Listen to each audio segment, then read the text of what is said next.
Good afternoon, and welcome to another Sigmatek webinar. My name is Kenneth Rosario, Sigmatek Application Engineer, and today I will be going over what's new with the latest release of SigmaNEST version 20 Service Pack 4. With the latest release of SigmaNEST comes some highly requested features that will improve your experience. Let's take a moment to introduce them briefly before we take a deep dive into each feature. Firstly, we've added a new option to the Sigmatek Launcher regarding opening multiple products. Next, we have added the ability to define restrictions as to which geometry in your parts can be used for lead-ins, as well as common line cutting. As for static part groups, you can nest a cluster of parts quickly without needing to build a bill of materials or import a pre-made nest. And finally, we have added a new lead-in lead-out type for crop and scrap cutting. For those of you listening who cut very thick plate, you may want to stick around to the end for this new feature. Let's now move to the Sigmatek Launcher to learn more about what's new there. With the introduction to version 20 came the Sigmatek Launcher, a one-stop location to open our family of softwares quickly and easily. For those of you who would like to start multiple softwares at once, we have included a new quality of life option. The minimized launcher window option, which is highlighted in the red box, will now keep the launcher open so that you can launch multiple products all at once without the need to maximize the window each time. To enable this feature, simply navigate to the options in the launcher and turn the setting on. If you prefer shortcuts over the Sigmatek Launcher, simply navigate to the Task Manager and then the Startup tab. From there, you can right-click on the Sigmatek Launcher and then select Disable. You can use the Windows search in the Start menu to add the shortcuts for any of our products to your desktop, Start menu, or taskbar. Now, let's move on to the new restriction attributes to learn more about how we can fine-tune how we cut parts. Firstly, with lead-in location restrictions, we have included the ability to limit where lead-ins can be placed on a part. This feature is very helpful for users who require specific lead-in locations to minimize tip-ups, bird marks, or even errors at the machine. This can be set in the interactive mapping window during the import process or after import mode. When an entity on a part is set to not have a lead-in, SigmaNEST will now allow the user or auto-nesting to move the lead-in onto that entity. Just as other attributes such as bevels, drilling parameters, these can be saved to the part file for the future. Along with lead-in restrictions, the common line cutting restrictions will allow which sides of a part SigmaNEST can allow common line nesting and cutting. This highly requested feature is for users who would like to use common line cutting to optimize cutting times while retaining mission-critical dimensions on parts. You can set these restrictions in the interactive mapping window while importing or in the Parts tab. If the part and task are set for common line cutting, you can have the nesting engine nest the part so that the restricted ends will not touch. The same rules will also apply for manually nesting when you use common line bump. Let's move over to SigmaNEST and see how we can use both the common line and lead-in location restrictions. Now that we are here within SigmaNEST, let's go over the process of importing files with the lead-in location and common line cutting restrictions. To start, let's go to the DXF importer, navigate to the file we would like to bring in, select the file, make sure we're using interactive mapping, and then select import. When the interactive mapping window pops up, let's go over to colors. And over here on the right side, you're going to see allow common line cutting and allow lead-in. To apply these restrictions, I'll go ahead and sort by color type. Change my pink to be marking. Change the green to not allow common line cutting, in this case prevent common line. And I'll change blue to not allow lead-ins. Because these attributes are able to be saved just like size, depth, process, quality, you can save these to a desktop for the future. From here, let's go ahead and import the file.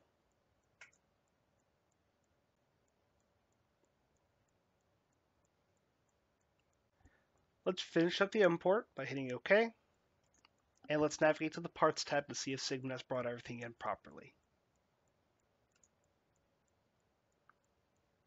First, let's see if command line cutting restrictions have been applied properly.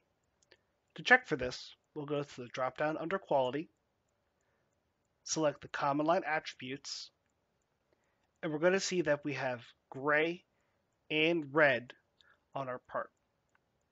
If we select a geometry, right-click, we're going to see that the gray is for available entities and the red are for unavailable entities. That means that the right side of the part cannot be command line cut and the left side of the part is available for command line cutting.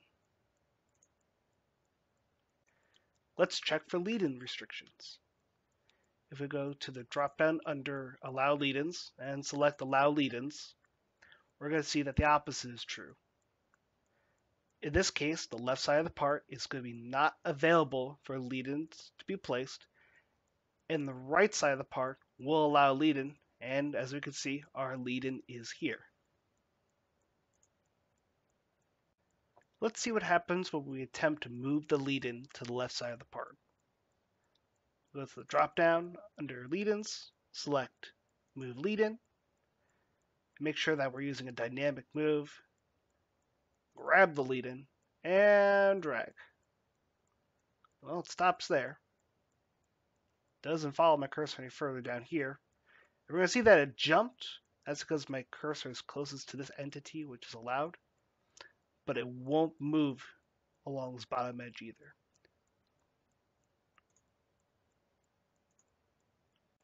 As you can see, the lead-in will move to this entity, but that's because this line and this line share a common point. However, the feature behaved as we expected to by not allowing the lead-in along this line or point at the end over here for the lead-in. Let's go ahead and create a task with this part to go over how the command line cutting restrictions work. Go back to the Workspace tab, create a new task,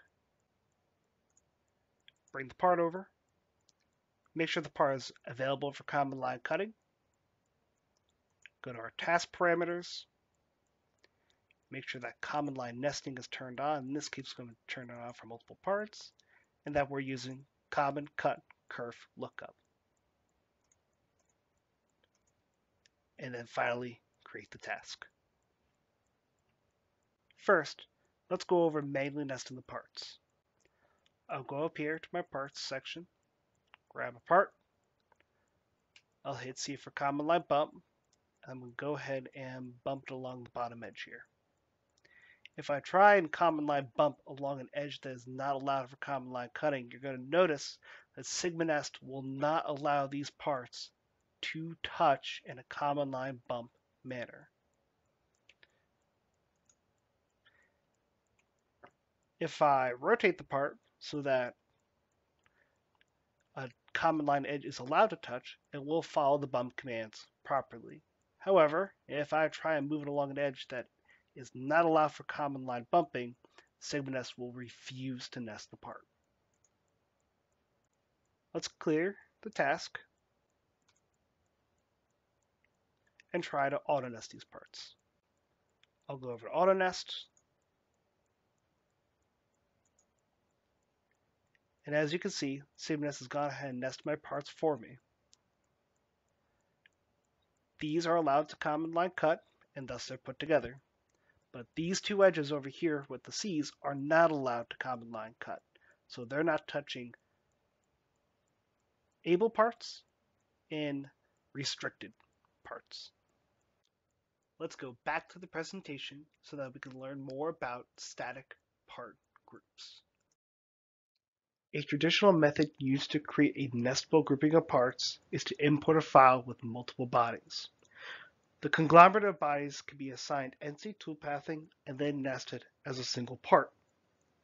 Since this method requires some time and effort to accomplish outside of SigmaNEST, we've added this as a feature into the software.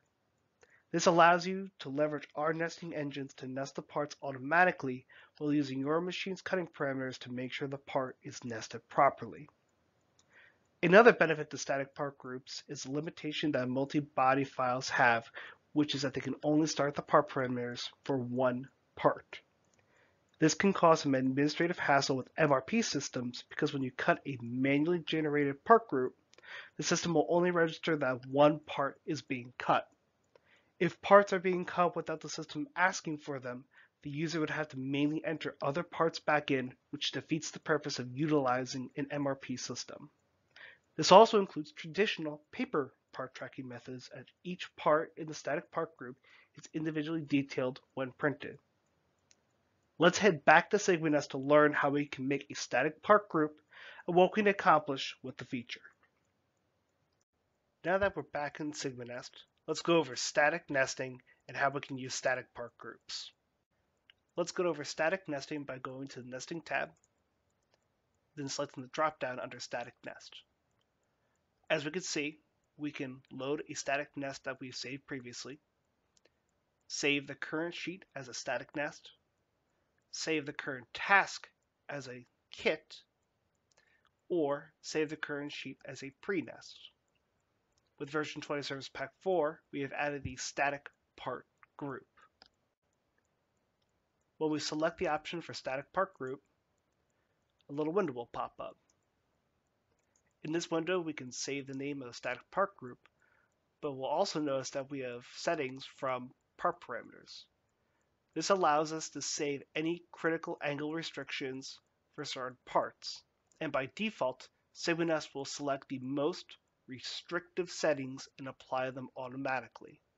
However, this menu allows you to override those settings if you need to. Let's hit OK for now. And let's reset the workspace so that we can explain the feature more clearly.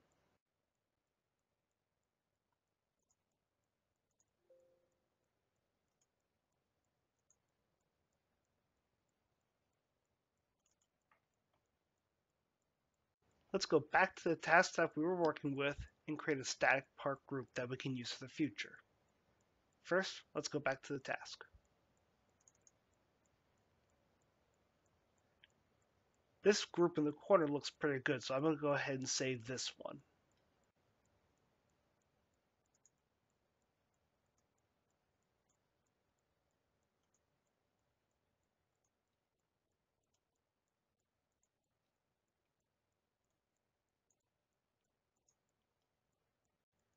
Now, let's go to the drop-down under Static Nest and select Save Static Part Group.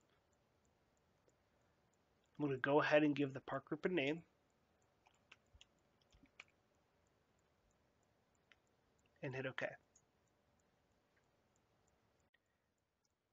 If we look at the parts on the right and scroll down, we can notice that Webinar is now a static part group that we can nest within the task.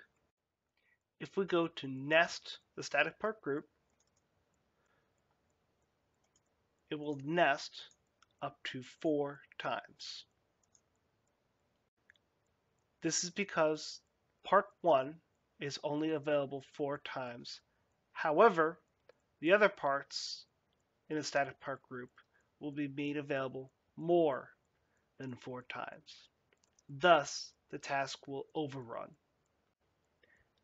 Let's go ahead and create a new task with the same number of parts to see how we can load a static part group in to nest lots of little parts within a larger part more quickly.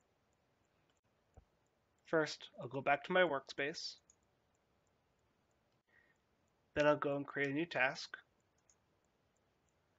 Bring all the parts over and hit OK.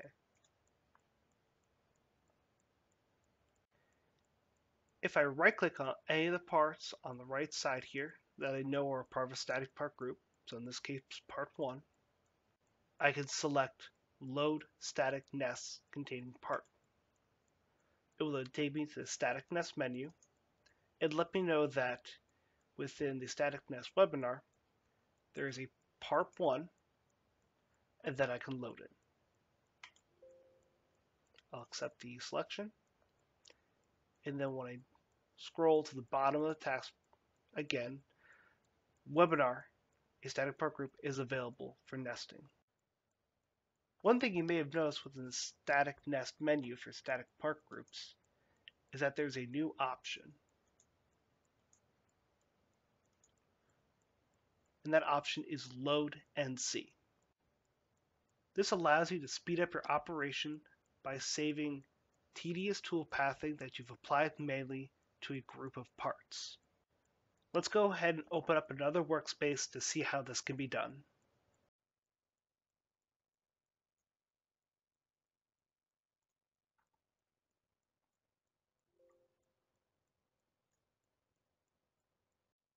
Now let's go to the process of creating a static part group with toolpathing.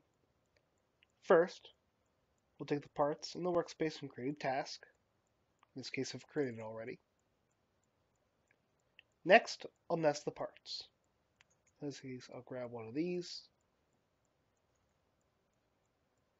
nest these next, and then finally nest these square bricks.